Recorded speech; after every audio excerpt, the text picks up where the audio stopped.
right, folks. Well, George is showing up. He's just across the way. He's over at site 25. So he's getting his site set up. It absolutely poured. It completely drenched everything. So luckily I put all the wood, well, the wood that we got for the campfire, in the bear box. So that kept the logs actually dry. But I ended up getting one of the Duraflame logs. So hopefully that'll kind of get going and help dry out some of this wet stuff that was in there, just some of the branches. So we'll get that going, and then he's going to come over in a little bit, and we'll kind of just relax by the fire and hopefully dry some stuff out. It's supposed to rain again a little bit later, but sun's poking through, so the clouds have lightened up. So we'll see how it goes from there. So kind of cheating using this Duraflame log, but you gotta do what you gotta do sometimes, you know. And just like that, hopefully it'll dry out some of these sticks and stuff that I had. We'll just let that get going, and we'll go from there. Wish I had well, I might be able to use that, but rack or something I can kind of hang I might try to drape, depending on how much fire gets on there, I might try to drape my jacket on there. Let it kind of air out a little bit and dry out. But I don't care if it smells smoky, because when I get back, when I get to work, I'll probably throw it in one of their commercial washer machines. So we'll see what we're doing here. So the seat got a little wet, so I just got it kind of draped on that tripod. The fire going. Like I said, that Duraflame log worked pretty good. It's drying out those other branches there and catching onto the drier wood that we bought. Then I've got this stuff stacked up along the side to kind of help dry it out. During that rainstorm, it got a little damp, but I know it's not wet to the core, so we'll just let it air out for a little bit. So, and as you can see, the sun did start to break through.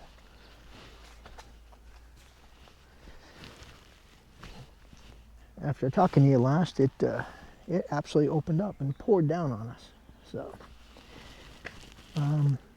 these folks aren't here, which I'm a little disappointed.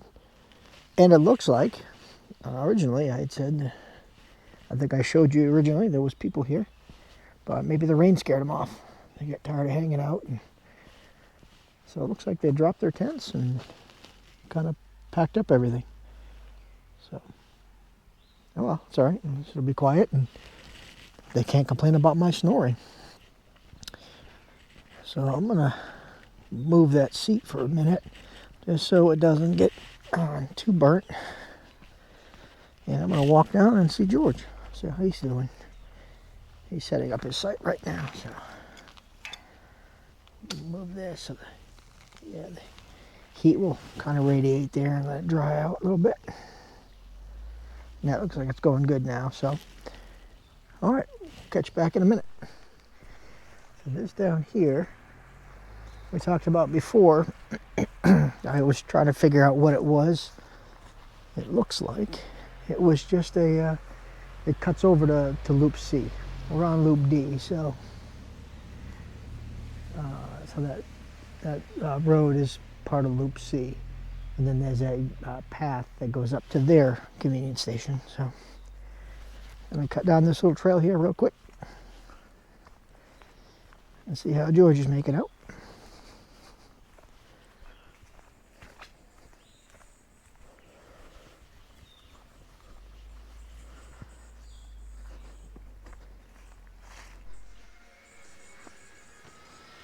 This is George's setup. Big Agnes copper spur UL2 backpack. Very nice material. Love that. It's gonna be super lightweight. And he's got his, so that's cool. Nice old big air mattress there. And a comfortable looking sleeping bag. That's cool. And you can see the rain fly is not even touching the tent itself, which is cool. Nice airflow. That's cool. Very nice, very nice. So this is George's site. He's D25. So he's got the old V-strum up there, but it's a bare box. But yeah, little damp, but it'll suit us fine. Said we had a reprieve. The sun's trying to break through, but I think it's just a break for a little while. So we just stopped over to George's spot, D25. We're heading back over to mine. See if this fire is still going. It looks like it is, but so that was George's site. It's pretty good. I mean, for what we need, for short notice, being able to just pull in, first come, first serve. This worked out well. So fire's going good now. Those branches that were wet have started to dry out. So then I've got this wood here. That's all drying out now too. That's nice. So, all right. Well, I'm gonna try to continue to dry my seat out.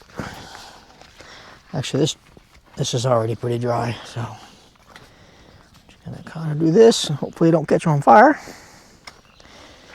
Like that.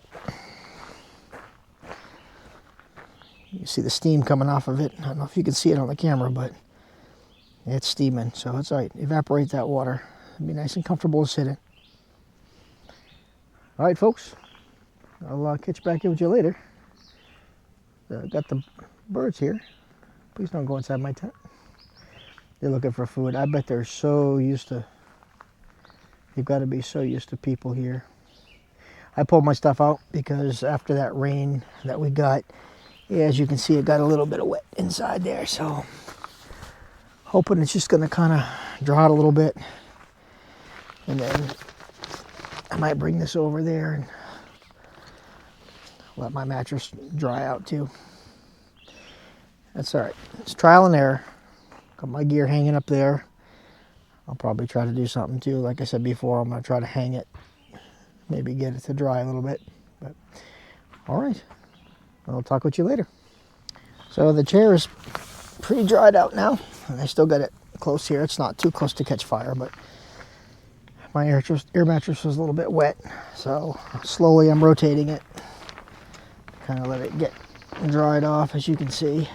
So, and then I've got my jacket kind of draping over there. It's not over direct flame. It looks like it, but it's not. So, see, it's just radiating the heat. I'm only going to keep it there for a couple minutes, and then I'll take it off. Mostly trying to get the inside dried out. So, but sometimes you do what you got to do.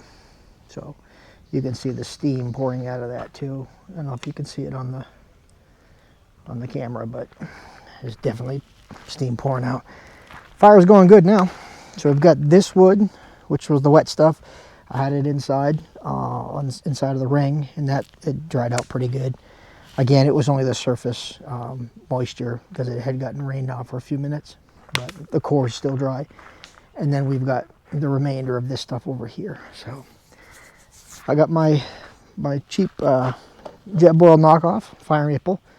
It works fine, and for me, it works perfect. It's half the price, and it does the job I need it to, and I can boil water in like 3 minutes. Anybody needs to boil water that fast or faster than that, whatever reason, they can spend the extra money. I don't care. It's not going to bother me to wait 3 or 4 minutes to do that. So, bike's starting to dry out a little bit. Got my shirt on there. That's probably not going to dry at all, but I had to get myself a new shirt over at the store. It's because the one I have packed in there, I want to use that for tomorrow. So took that one off. That's just my old ratty shirt. I don't care. It got wet while I was setting up, so I'm just going to let that continue to dry. I may do the same thing. I may put it on this rack here. Kicking myself because usually I have paracord, and I don't think I have any paracord in my camp bag here. My sleep bag's in there, but close it up so the bag doesn't get wet. But anyways, I'll catch you back later.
good morning, folks.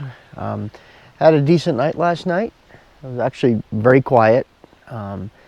It was very clear from about, I don't know, 8 or 9 last night. Beautiful night. The rain kind of kicked our butt early on when I first got here, as you saw. But it cleared up. It was a beautiful night. The clouds broke. You could see some stars. But had a decent night's sleep. My air mattress lost air throughout the night, so had to get up a couple times and reinflate it, because otherwise that ground gets pretty hard at my old age. But did well. So I'm just breaking camp now. I've got myself a cup of coffee going, and I'll get that finished. Finish packing up, and we're gonna hit the road. But I want to thank everybody for coming along. I appreciate it, and I enjoyed it. I needed to get out and have an overnight, even if it was just that one night. It was still worth it. So if you get a chance, check out Mount Pisgah Campground. A very nice place. Again, it's first come, first served, so I'm sure during peak season it's going to be harder to find, but you can go online to recreation.gov and see if you can book a site. But the tent sites, as we saw, are pretty decent for what we need. And I think it's running about $30 a night per person. So, but if you're in the area, if you're riding the Blue Ridge Parkway, just past the Pisgah Inn in the store is the campground. It's pretty convenient. Now once we're packed up this morning, we'll be able to get back up onto the parkway, and we're going to continue heading south, I think, and maybe go down into Brevard or even further. Maybe go up to Cherokee. I don't know, but we'll see. We'll take it from here. I'm sure you'll see some more footage. It'd probably be a separate video because this one's gotten kind of lengthy with me talking. But I'll talk with you guys later, and I appreciate it. And hope everybody will take care, be safe, and I'll see you out there camping in America on 2 wheels.